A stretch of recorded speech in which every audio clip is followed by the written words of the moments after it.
मैदान में कदम रखते हैं, जिनसे मेरी मुराद दाइया इस्लाम, सूफी बासफा, मुबल्लिग इस्लाम, मसलह कौम मिल्लत हजरत अल्लामा मौलाना आदम मुस्तफा साहब मज़ाहिरी दामत बरकातुहुमुल आलिया, प्रोफेसर कॉलेज फिरोजाबाद, खलीफा अजल हजरत अल्लामा मौलाना शेख यूनुस साहब नव्वरल्लाहु मरक़दहू, मज़ाहिरुल उलूम सहारनपुर यूपी से हजरत वाला तशरीफ लाए हैं।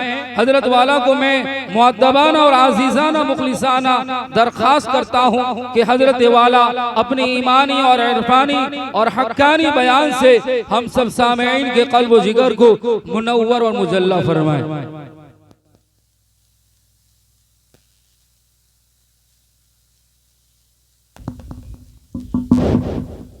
अस्सलामु अलैकुम व रहमतुल्लाहि व बरकातुहू। बिस्मिल्लाहिर रहमानिर रहीम। अल्हम्दुलिल्लाहिल्लज़ी रफ़अ अस्समावाति बिग़ैरि अमदिन तरौनहा व अलक़ा फ़िल अर्दि रवासिया अन तमीद बिकुम व जअल फ़ीहा फ़िजाजन सुबुलन लअल्लकुम तहतदून व नशहदु अन ला इलाहा इल्लल्लाहु वहदहु ला शरीका लहु व नशहदु अन्न सय्यिदना व नबिय्यना व मौलाना मुहम्मदन अब्दुहु व रसूलुहु व सल्लल्लाहु अलैहि व अला आलिहि व अस्हाबिहि व अज़वाजिहि व बारक व सल्लम तस्लीमन कसीरन कसीरा। अम्मा बअद फ़अऊज़ु बिल्लाहि मिनश शैतानिर रजीम। बिस्मिल्लाहिर रहमानिर रहीम। मन अमिल सालिहन मिन ज़करिन औ उन्सा व हुवा मुमिन फलनुहयियन्नहु हयातन तय्यबा व लनजज़ियन्नहुम अजरहुम बिअहसनि मा कानू यअमलून। वक़ाल रसूलुल्लाहि सल्लल्लाहु तआला अलैहि वसल्लम इर्तहलतिद दुनिया मुदबिरा वर्तहलतिल आखिरतु मुक़बिला व लिकुल्लि वाहिदतिन मिनहुमा बनून फकूनू मिन अब्नाइल आखिरह व ला तकूनू मिन अब्नाइद दुनिया इन्न लिकुल्लि उम्मिन यतबउहा वलदुहा। वक़ाल रसूलुल्लाहि सल्लल्लाहु तआला अलैहि वसल्लम तूबा लिअब्दिन जअलहुल्लाहु मिफ्ताहन लिल खैर व मिग़लाक़न लिश्शर औ कमा क़ाल अलैहि सलातु वस्सलाम। क़ब्ल क़द्र क़ब्ल एहतराम हज़रात उलमाए किराम और बहुत ही क़ाबिल क़द्र मेरे भाइयों, दोस्तों, अजीज़ों, बुजुर्गों और बड़ी उम्मीदों से वाबस्ता पर्दे में बैठी मेरी बहनों और बेटियों, दुनिया में तीन तरह के लोग रहते हैं। एक लोअर क्लास यानी मजदूर तबका, एक मिडिल क्लास यानी दरमियानी तबका और एक अपर क्लास बड़े पैसे वाले लोग। तीन तरह के लोग होते हैं। लोअर क्लास मजदूर तबके की सोच और फिक्र ये होती है कि मेरा पेट भर जाए, मेरे बच्चों का पेट भर जाए। फिर दुनिया में क्या हो रहा है उनको इससे कोई मतलब वास्ता नहीं।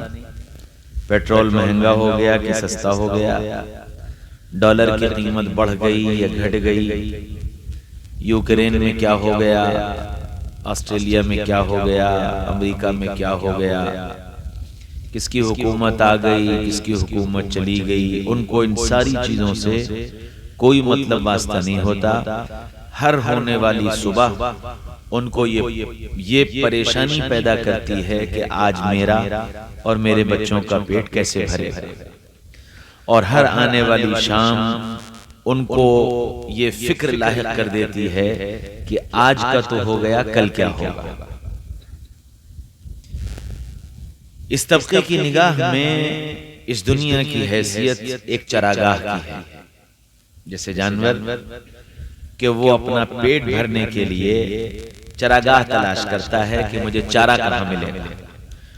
उसके अलावा उस जानवर की निगाह में इस दुनिया की कोई हैसियत नहीं होती। उसको चारा मिल जाए मुतमईन हो जाता है, मेरा काम हो गया। इसी तरह गरीब और मजदूर तबका जब उसको पेट भरने भर का सहारा मिल जाता है तो वो मुतमईन हो जाता है। तो उस तबके ने इस दुनिया का नाम ही चरागाह रख दिया कि दुनिया पेट भरने की जगह। दूसरा तबका जो मिडिल क्लास कहलाता है, उसका पेट तो भरा है, उसके बच्चों का भी पेट भरा है, लेकिन इस तबके को फिक्र ये रहती है कि मैं आराम करूं, मेरे बच्चे आराम करें। तो वो दुनिया में राहत और आराम के सामान तलाश करता फिरता है। कच्चे मकान में रहता है तो फिक्र होती है पक्का मकान बन जाए, पंखे में सोता है तो फिक्र होती है कूलर आ जाए, कूलर में सोता है तो फिक्र होती है कि एसी आ जाए, किराए के मकान में रहता है तो फिक्र होती है अपना मकान बन जाए, जमीन पे सोता है तो फिक्र होती है कि बेड आ जाए, और बेड पे सोता है तो फिक्र होती है कि 4 इंच और 8 इंच मोटा गद्दा मिल जाए, पैदल चलता है तो फिक्र होती है साइकिल मिल जाए, और साइकिल पे चलता है तो फिक्र होती है मोटरसाइकिल मिल जाए, और मोटरसाइकिल पे चलता है तो फिक्र होती है कि कार आ जाए।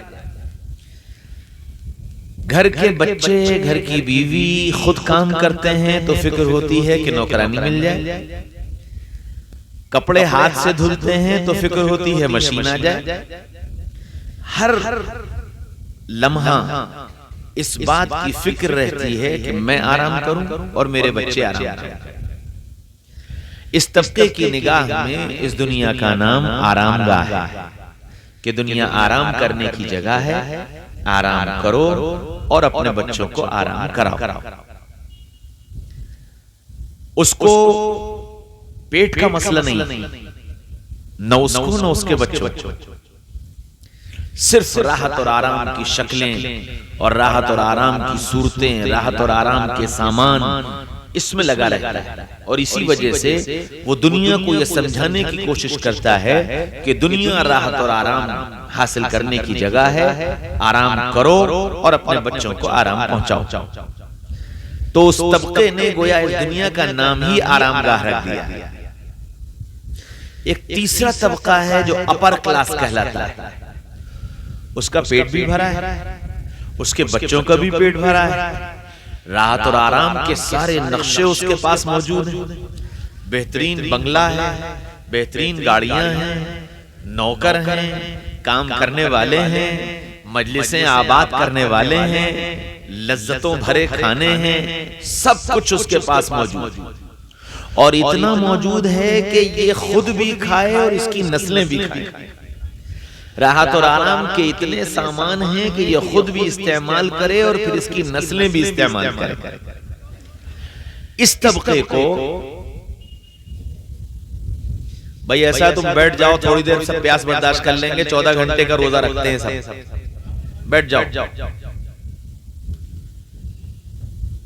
इस तबके को अब फिक्र ये रहती है कि दुनिया के मजे लो, दुनिया के मजे लो। तो फिर वो ये मालूम करता है कि गर्मी के जमाने में सर्दी कहां होती और सर्दी के जमाने में गर्मी कहां होती, और हिल स्टेशन कहां कहां है, बर्फबारी कहां हो रही है, 5 स्टार और 7 स्टार होटल कहां अवेलेबल होंगे, दुनिया की बेहतर से बेहतर अय्याशगाहें कहां मिलेंगी। वो खुद भी मजे लेता है और अपने घर वालों को भी मजा दिलाने की कोशिश करता है। तो फिर वो सैरो तफरीह करता है, वर्ल्ड टूर करता है। मैं बॉम्बे में अपने एक दोस्त के घर गया तो नौकर ने कहा कि साहब सो रहे हैं, दिन के 12 बजे। मैंने कहा अभी तक? कहने हाँ, रात सफर से लौटे तो सो रहे हैं। अच्छा, कहाँ गए थे? कि जी पता नहीं। मैंने कहा अच्छा उठे तो बता देना कि आदम आया था, जोहर के बाद आया। जोहर की नमाज में मस्जिद गए तो वहां मुलाकात हो गई। मैंने पूछा, मैंने कहा भाई कहाँ गए थे? कहने लगे जी वर्ल्ड टूर पर गया था। मैंने कहा अच्छा, कितने दिन का टूर था? कहने लगे जी 35 दिन। हमने कहा अच्छा, इस 35 दिन में तुम कितने मुल्कों में गए? कहने लगे जी 35 दिन में 17 मुल्कों में गया। तो मैंने कहा खाली पाला छू के चले आए हो? क्योंकि एक मुल्क के हिस्से में 2 दिन भी तो नहीं आए। कल कि जी बस वो एक स्टेटस है, एक स्टेटस कि जी फलां जो वर्ल्ड टूर पर गए, तो मकसूद तफरी। तो इस तबके ने दुनिया का नाम तफरी गाह रख दिया। तो अब 3 तबके और दुनिया के 3 नाम। मजदूर तबका इस दुनिया को चरागाह कहता है, पेट भरने की जगह। मिडिल क्लास इस दुनिया को आरामगाह कहता है, आराम करने की जगह। और अपर क्लास इस दुनिया को तफरीगाह कहता है, तफरी करने की जगह। अब और ये करना पड़ेगा कि बनाने वाले ने इसका क्या नाम रखा। जिसने इस दुनिया को बनाया, उस बनाने वाले ने भी तो इस दुनिया का कोई नाम रखा होगा। तो पता चला कि ये न चरागाह है, न आरामगाह है, न तफरीगाह है, ये दुनिया तो इम्तिहान गाह है। ये दुनिया इम्तिहान गाह है। यहां का मजदूर, यहां का मिडिल क्लास, यहां का अपर क्लास, सब इस दुनिया में इम्तिहान देने आए हैं। इम्तिहान में जो कामयाब हो गया वो कामयाब है, और इम्तिहान में जो नाकाम हो गया वो नाकाम है। ये दुनिया इम्तिहान की जगह है, सब इम्तिहान देने आए हैं। अच्छा,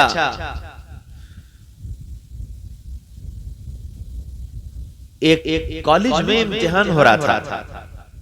एक बच्चा इम्तिहान देने के लिए पहुंचा, तो एग्जामिनर ने उसे कॉपी दी, पेपर दिया। उसने कॉपी ली और पेपर लिया, कहने लगा सर मैं इम्तिहान देने तो आ गया हूं, लेकिन बहुत जोर की भूख लग रही, बहुत जोर की भूख लग रही। आप मेरे लिए एक प्लेट बिरयानी का इंतजाम कर दीजिए, एक गरम गरम समोसा मंगवा दीजिए और एक कोल्ड ड्रिंक मंगवा दीजिए। मैं बिरयानी खा लूंगा, समोसा खा लूंगा, कोल्ड ड्रिंक पी लूंगा, मेरा पेट भर जाएगा, वक्त बचेगा, मैं सवालों के जवाब लिख दूंगा, वरना आपका पेपर आपको मुबारक। क्या ये बच्चा इम्तिहान में कामयाब हो जाएगा? क्यों भाई? देखो हमारे साथ तुम्हें भी बोलना पड़ेगा। हाँ, अब तक तो तुम खाली सुनते ही सुनते रहे, हम ऐसी तकरीर नहीं करते। हाँ, हम तो सामने वाले से भी बुलवाते हैं। तो ऐसा बच्चा क्या इम्तिहान में कामयाब हो जाएगा? एक दूसरा बच्चा आया, उसको भी एग्जामिनर ने कॉपी दी, पेपर दिया।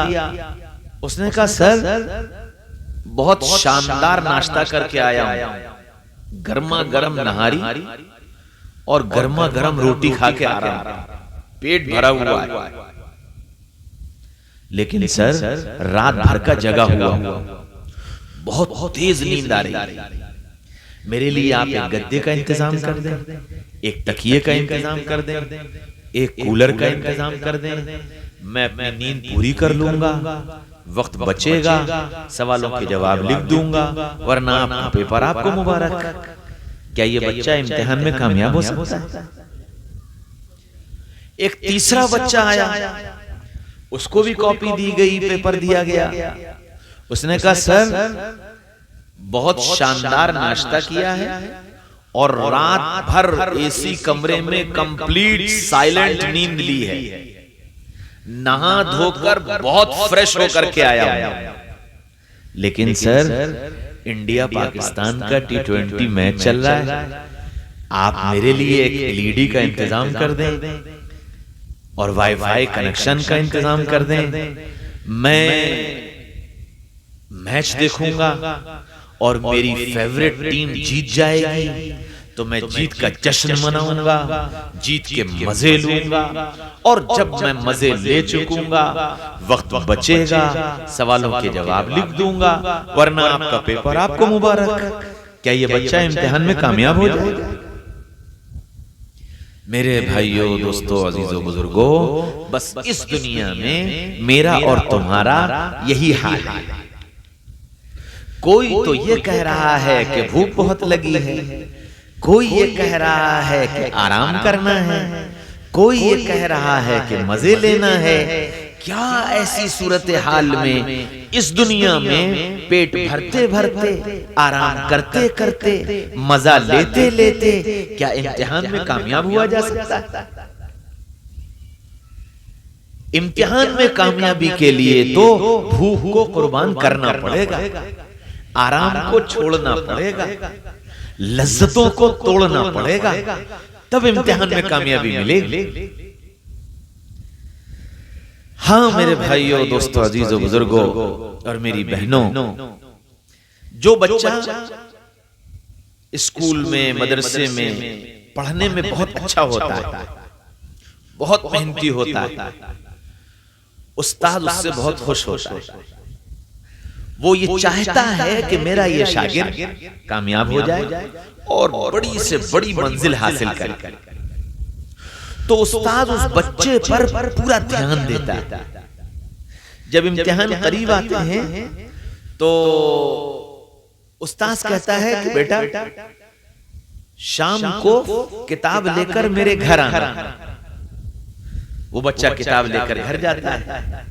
फिर सर उससे पूछते हैं कि बेटा ये चैप्टर तैयार किया, ये चैप्टर तैयार किया, ये चैप्टर तैयार किया। वो बताता है सर ये कर लिया, ये कर लिया, अभी ये रह गया है, अभी इसमें ये रह गया है, इसमें ये चैप्टर रह गया, इसमें ये यूनिट रह गई। बच्चा बताता है तो सर देखते जाते हैं, फिर उसके बाद कहते हैं बेटा ये फला चैप्टर, ये चैप्टर, ये चैप्टर, इसको जरूर देख लेना। बच्चा सब कुछ छोड़कर उन चैप्टर्स पर ध्यान देता है, समझता है कि ये इंपॉर्टेंट हैं और इसी में से सवालात आ सकते हैं, उस्ताद ने बताया है, तो वो पूरी मेहनत उस पर करता है।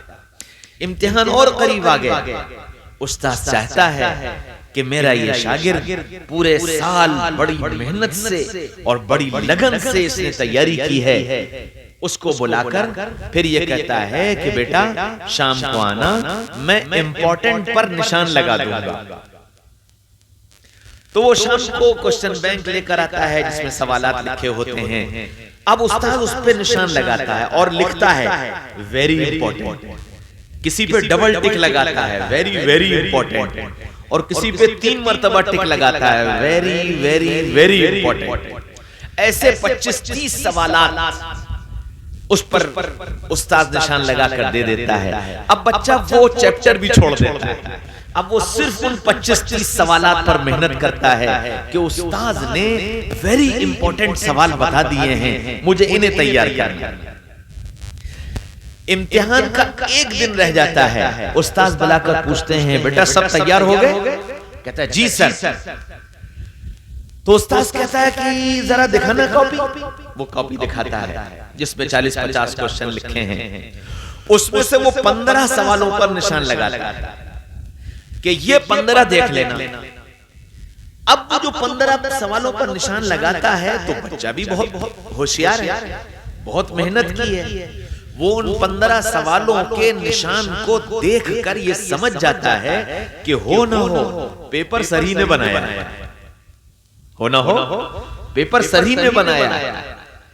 अब वो सब छोड़ करके रात भर उन 15 सवालों को रट कर तैयारी कर लेता है। अब जब इम्तिहान गाह में जाता है और सुबह जब उसको पेपर मिलता है तो उस पेपर में वही 15 सवाल होते हैं। तो वो उन सवालों को देखकर नारा लगाता है, हो उमक़रऊ किताबिया इन्नी ज़ननतु अन्नी मुलाक़िन हिसाबिया। मैं तो कामयाब हो गया, मुझे तो यकीन था यही सवाल आने वाले हैं। मैं नहीं कह रहा हूं, कुरान कह रहा है। हाँ मेरे भाइयों, दोस्तों, अजीजों, बुजुर्गों, अल्लाह अपने बंदों से मोहब्बत करता है। अल्लाह ने अपने नबी से कहा मेरे बंदों को बता दो, मैं उन्हें अजाब देना नहीं चाहता, मैं तो उन्हें कामयाबी करना चाहता, मैं तो उन्हें कामयाबी करना चाहता। तुम मेरे हो, मैं तुम्हारा हूं, मैं तुमसे प्यार करता हूं, मोहब्बत करता हूं, कामयाबी का रास्ता बताता हूं। और इस कामयाबी का रास्ता बताने के लिए तुम्हारे पास मैं अपने नबी भेजता हूं। वो नबी तुमको बताएंगे कि तुम कामयाब कैसे हो। नबियों ने आकर के उन बंदों को जिन्होंने अल्लाह को माना, जिन्होंने नबी को माना, उन बंदों को नबियों ने कामयाबी का रास्ता बताया। ये कर लो, ये कर लो, ये कर लो, ये कर लो, ये कर लो, कामयाब। वक्त गुजरा और गुजरा, इम्तिहान की घड़ी और करीब आई, तो फिर रब ने कहा मेरे बंदों, इम्तिहान तो मैं सबका लूंगा, इम्तिहान तो मैं सबका लूंगा, लेकिन तुम मेरे हो, लेकिन तुम मेरे हो, इसलिए इंपॉर्टेंट बताया देता हूं, इंपॉर्टेंट बताया देता हूं, और ऐसे इंपॉर्टेंट के उसके अलावा कुछ नहीं पूछूंगा।